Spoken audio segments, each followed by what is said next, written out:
Hello, this is Sonny Bostock from Politicomment and welcome to my first ever video.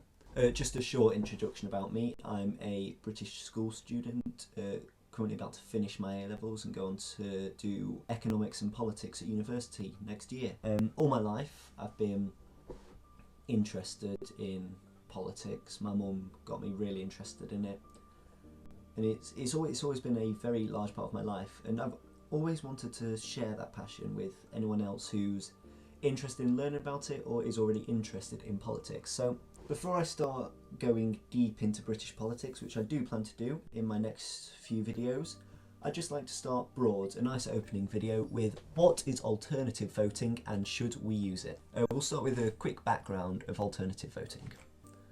It's what you would most commonly hear as ranked choice voting. If you haven't heard of alternative voting, that's what it is called in Britain, or at least the version of ranked choice voting we were going to use is called alternative voting, but the umbrella term is ranked choice voting. You heard me talk about were going to use. That's because in 2011, when the Conservative Liberal Democrat coalition won the 2010 general election, beating Gordon Brown's Labour, the Lib Dems said the only way they'd make a coalition with the Conservatives is if they agreed to hold a referendum to switch to alternative voting.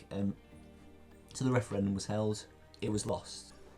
And a large part of that is because every single major political party, other than Liberal Democrats obviously, who campaigned for it, there were huge smear campaigns against alternative voting, huge, including the Conservatives themselves, who made a coalition with the Lib Dems, and a very large part of that is because parties with our current system, first past the post, are able to win very big majorities without winning that much of the vote.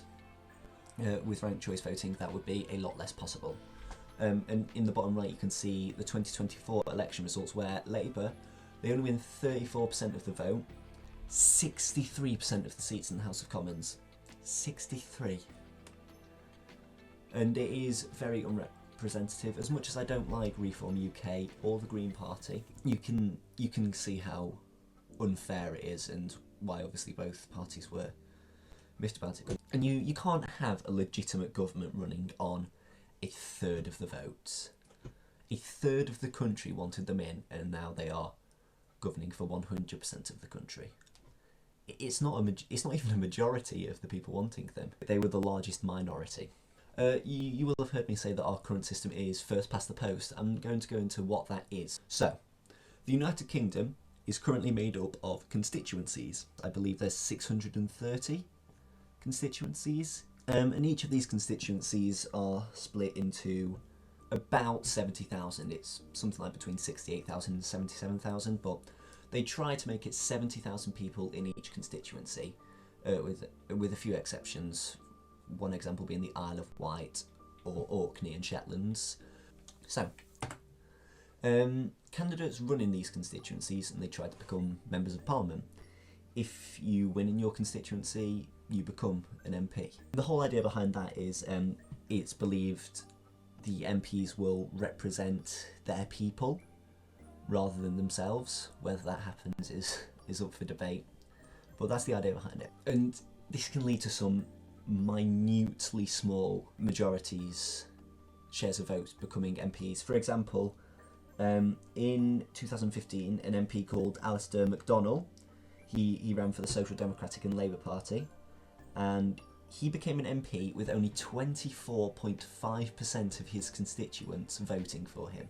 Can you imagine that? He was able to represent 100% of 70,000 people with only a quarter voting for him. I mean, it's mental. That is the smallest majority in history. First past the post also brings about certain issues when it comes to voting, the first one of which being tactical voting.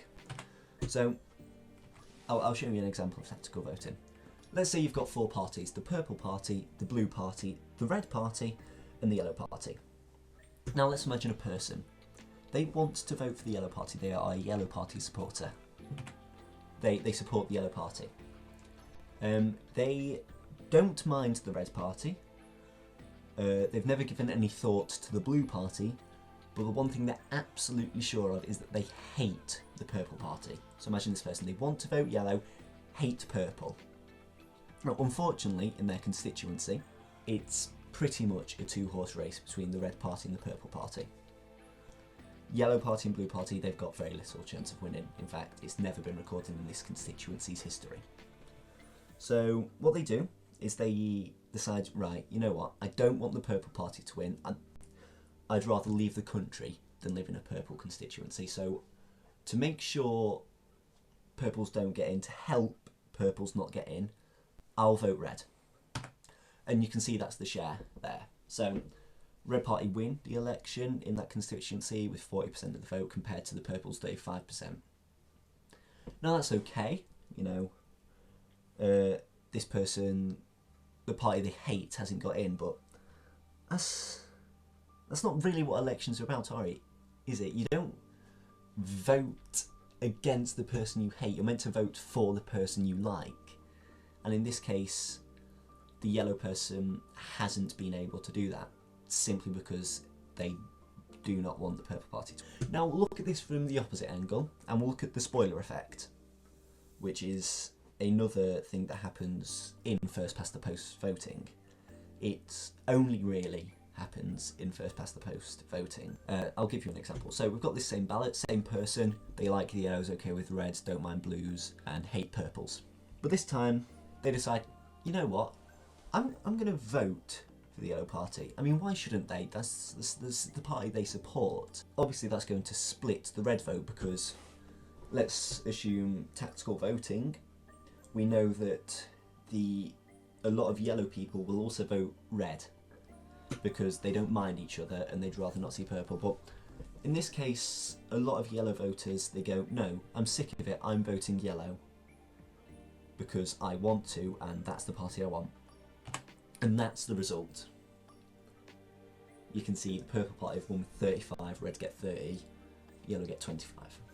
So they've voted for who they want, but it's come at a cost, and that cost is the party that they hate has now won the election.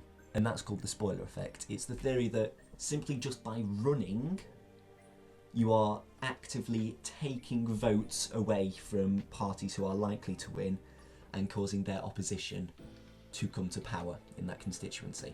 And naturally it leads to a two-party system because, you know, smaller parties like Yellow and Blue, they're afraid to run in a constituency where it's only between Red and Purple because they don't want to cause the party that they hate to come to power in that constituency, which leads to countries like the United States of America. Ranked choice voting is one way and the best way to get around all the issues faced by first past the post. And, you know, it's what it says on the tin. Imagine that ballot paper. Rather than just putting a cross by the party you want, you get to rank them. And it goes in rounds. So once all the ballots have been counted up, the party with the fewest votes is eliminated, and all the people who voted that eliminated party first, whoever they voted second gets their votes. And once one party reaches a certain threshold of vote, for the example I'm about to use, we'll use 35,000 as the threshold because that's 50% of 70,000, so they win a majority, they will win the election. And it allows people to vote how they actually want without fear of the spoiler effects, and there's no tactical voting, so there's no need to vote tactically.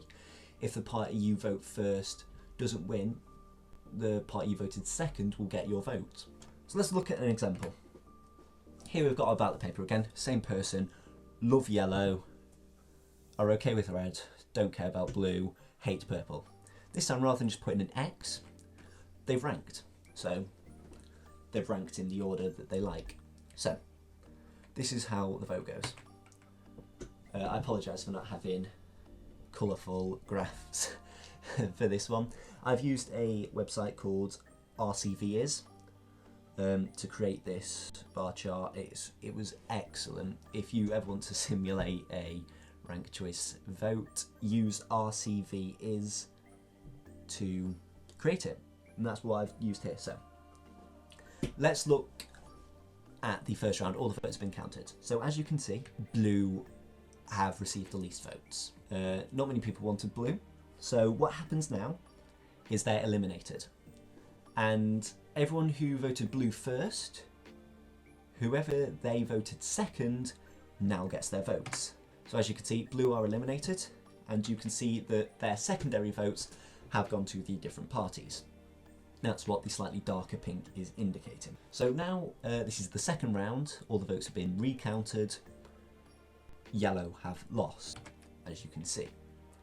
So now it's what happens again, whoever voted yellow first, their secondary votes will go to purple or red, and whoever voted blue first and yellow second, their third vote will go to purple or red, and that is the result of it.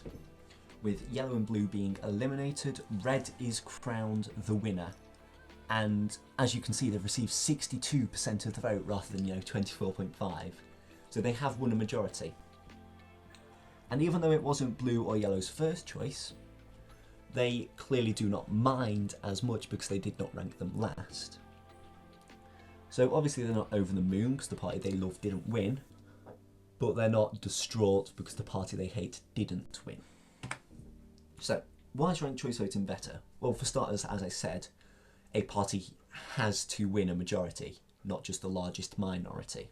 They have to win over 50% of the vote, leading to actual representation of what people want, and it avoids any Alistair McDonald situations.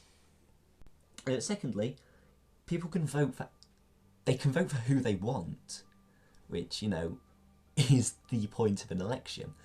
They're not just voting against the person they don't like, they're voting for the person they want. And there's no tactical voting, there's no need in a ranked choice voting system. You don't have to vote tactically. As I've said, there's no spoiler effect, so smaller parties are able to run in constituencies and they don't have to fear about taking votes away. And it eliminates doesn't eliminate, but it makes the possibility of a two-party system very, very, very unlikely. So MPs know what people actually want. What I mean by this is, rather than just not being the person people hate, they've actually got to be a person people like. And by looking at ranked choice voting, let's say an MP won because they got the most third votes. They know that, okay, they're not the most liked, so how can they become most liked? It forces them to listen to what people actually want rather than just not being a person people don't like. And finally, a larger majority of people will be happy rather than a small minority being very happy. And that's what you want. You want the most people possible to be happy rather than the largest number of a minority of people being very happy. Now, there are some arguments against ranked choice voting. I picked these three main ones out, the ones I hear a lot. The first one, it's too complicated. And what I have to say to that is, no, it isn't. If after watching this video, you still don't understand ranked choice voting, then I've done something wrong. Because it's not that complicated. People just can't be bothered to go out and learn about it. Which is what I'm aiming to do here. I'm aiming to educate you all about it. And hopefully you can see it's not that difficult to understand. Now, the second one is it delays the results, which I think is a preposterous counter-argument to ranked choice voting. Voting on who runs the country for the next 5 years, who is literally in charge of you for 5 years, should not be something that people just want to quickly do and get out the way. So people saying it delays the results, good. I want as much thought as possible to be put into the elections. That is not a criticism to take slightly longer, you just need to learn some patience. And finally, it violates one person, one vote. Now, I can see where this argument comes from. One person is voting multiple times. However, everyone is getting that liberty. It's not just, okay, 2% of people can vote more than once. No, everyone's getting the opportunity. Also, it's not really voting more than once. You only go in and tick one ballot paper. it's not like you keep going back and voting for that party over and over and over again. You can't vote for a party more than once. So in my opinion, it's not really violating one person, one vote. And if you want to discuss violating the sport of elections, I'd argue being forced to vote against a party you don't like is also not really in the spirit of elections. That's my video on ranked choice voting. If you've got to the end, I really appreciate you watching this. If you could subscribe to my YouTube channel and follow my Instagram and TikTok, it would mean the world to me. In the future, my next few videos are going to be why I don't like each political party. I'm going to only do the main ones. I'm going to do Labour, Conservatives, Liberal Democrats, and recently Reform UK and the Green Party. I will make 5 separate videos on why I don't like each of those parties and give reasons. I will then do a video talking about the party I do support and will vote for, and I will compare it to why I think they are better than the other parties. But thank you for watching my video. I hope you come back to watch it next time. Thank you very much. Goodbye.